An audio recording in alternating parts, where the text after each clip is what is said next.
Olá, professora Cristiane de Geometria Analítica e Vetores. Após assistir à aula de Teoria de Retas, vamos ver alguns exemplos. Primeiro exemplo. Escreva equações da reta R, que passa pelo ponto A e é paralela ao vetor V, 2 menos 1 menos 2. Bom, como vocês puderam ver na aula teórica, nós temos três tipos de equações de reta: vetorial, paramétrica e simétrica. Vamos começar pela vetorial. Na vetorial, eu sei que os pontos P dessa reta, quem vai ser o ponto P? Ponto genérico, qualquer ponto. Vamos supor que ele seja esse daqui. Ele é dado por A mais alfa V. V é o vetor diretor da minha reta. O vetor diretor pode ser qualquer vetor que seja paralela à reta que eu quero. Substituindo A e V, eu vou ter essa equação. Fazendo essa operação, eu vou ter a equação vetorial da reta.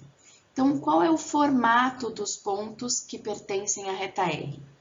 1 mais 2 alfa, menos 2 menos alfa e 3 menos 2 alfa. Quem é alfa? Alfa é o que a gente chama de parâmetro. E daqui a pouquinho nós vamos entender o que significa isso. Substituindo P por um ponto genérico x, y, z, eu consigo separar isso em três equações. E eu chamo isso de equações paramétricas da minha reta R. Se eu pegar essas equações paramétricas e isolar alfa, na primeira eu tenho que é x menos 1 sobre 2, na segunda y mais 2 sobre menos 1, e na terceira z menos 3 sobre menos 2. Se as expressões que eu tenho representam alfa, eu posso igualar as três. E eu tenho as equações simétricas da minha reta. O que eu quero que vocês observem é, na equação paramétrica, eu tenho na vertical o ponto A e o vetor diretor vezes o parâmetro. Onde está o vetor diretor na equação simétrica? No denominador das minhas frações.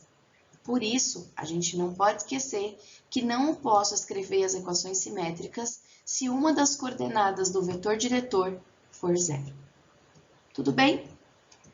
Escritas as equações, eu quero que vocês verifiquem se os pontos B, C e D dados pertencem a essa reta. Bom, qual das três equações eu vou usar?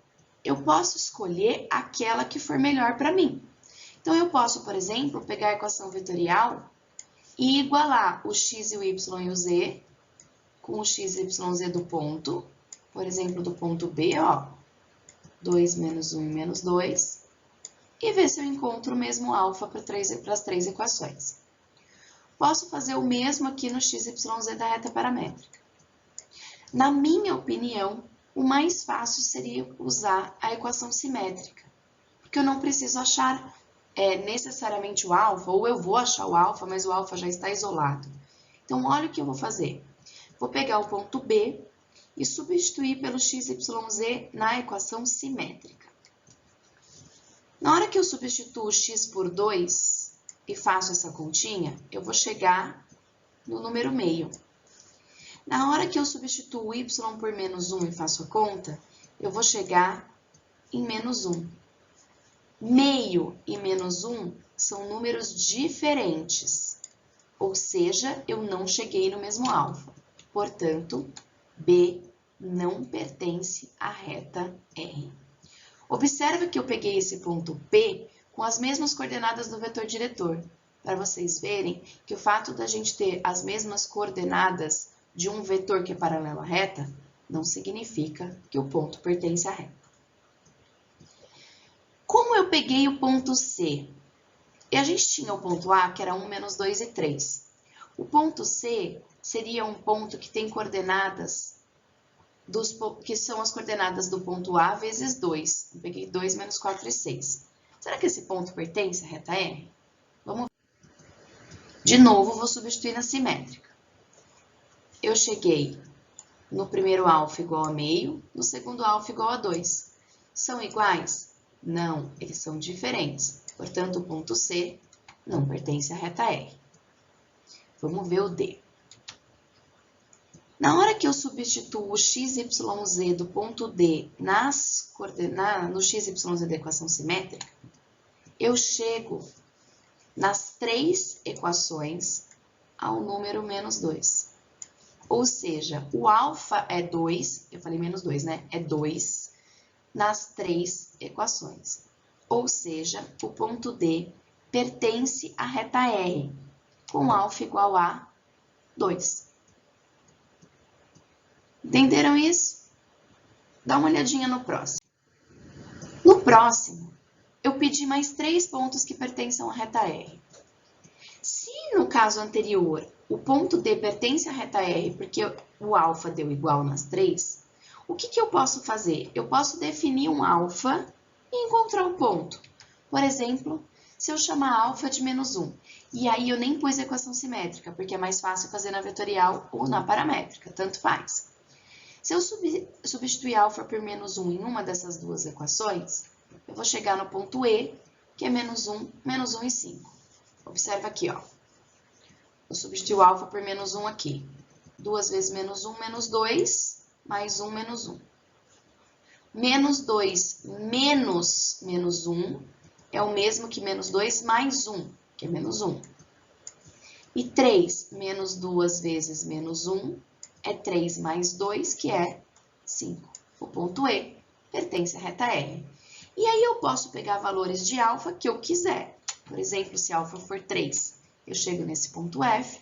Se alfa for menos 3 meios, eu chego nesse ponto G. Quem pode ser alfa? Alfa pode ser qualquer número real. Eu poderia substituir alfa, por exemplo, por raiz de 3. Poderia substituir alfa por π. Poderia substituir alfa por qualquer número real. Mas para que serve esse alfa? Veja o exemplo 4, continua a reta R. Eu tenho a reta R, tenho o ponto A, tenho o vetor V, e eu quero localizar os pontos D, E, F, G na reta R. Quem que é o ponto D? O ponto D é o ponto A mais 2 vezes o vetor V. Olha o parâmetro aqui. Vamos entender, então, quem é o ponto A? Ou o ponto D? Eu tenho o ponto A, e a partir do ponto A, eu vou pôr 2 vetores V. Um vetor V, 2 vetores V. Olha o ponto D onde está. E eu vou fazer isso para todos os outros. Quem é o E? O E é A menos V. Ou seja, o meu parâmetro é menos 1. Então, eu vou ter o ponto A menos um vetor V, ou seja, para o outro lado. Aqui está o ponto E. O F é A mais 3V. O F vai estar lá para a direita. E o G é A menos 3 meios de V. Ou seja, um vetor e meio de V para o lado esquerdo. O ponto G está aqui, ó. Então, outra cor, o ponto G está aqui. Entenderam isso, pessoal? O que é importante vocês entenderem?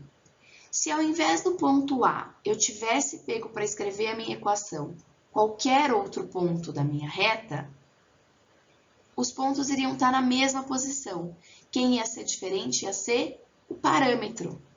Por exemplo, se eu inverter isso aqui, quem vai ser o ponto A? O ponto A é igual ao ponto E mais... Nossa, que letra feia, gente. Mais o vetor V. Então, se o meu parâmetro for o ponto E, tá aqui. Se o meu ponto inicial for o ponto E, qual vai ser o meu parâmetro? O meu parâmetro vai ser um vetor V. Então, a partir do ponto E, eu ponho um vetor V e chego no ponto A. Ok, pessoal? Entendendo isso, vai ficar muito mais fácil fazer os exercícios sobre reta. Vamos ver mais um exemplo? Esse segundo exemplo que eu escolhi, eu peguei um exercício do livro, exercício 16.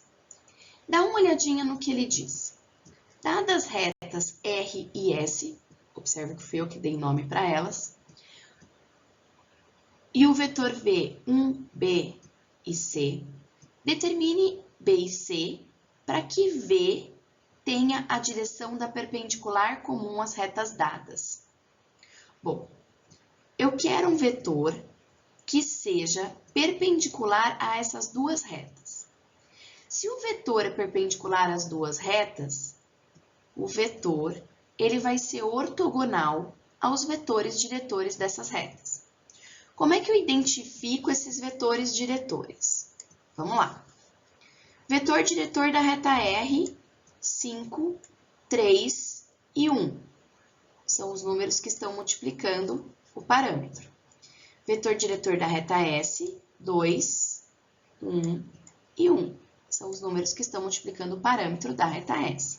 Então, a gente tem vetor diretor de R, 5, 3 e 1. Vetor diretor de S, 2, 1 e 1. Para achar vetores ortogonais a outros, eu posso usar produto escalar dando zero, que é a matéria que a gente viu no capítulo 3.